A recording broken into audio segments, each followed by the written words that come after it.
In front of me is NUBIA Focus 2 Ultra, and today I would like to show you how you can connect it to printer.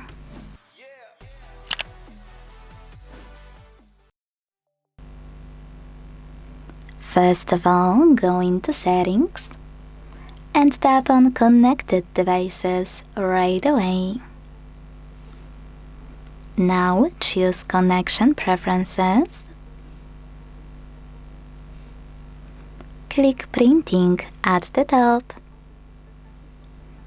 and tap on the Footprint service or any other service you have and wanna use.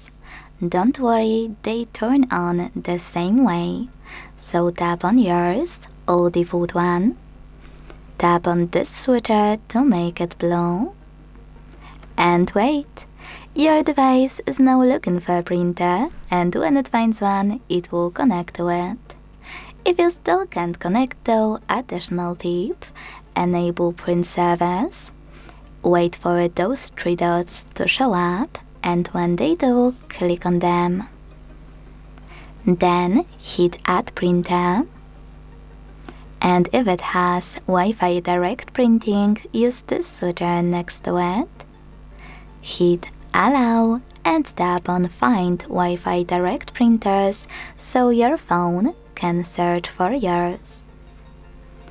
If you wanna, you can also hit Add Printer by IP address, import it here and tap on Add to connect it manually. Thanks so much for watching. If you enjoyed this video, don't forget to leave a like, comment and subscribe. Bye!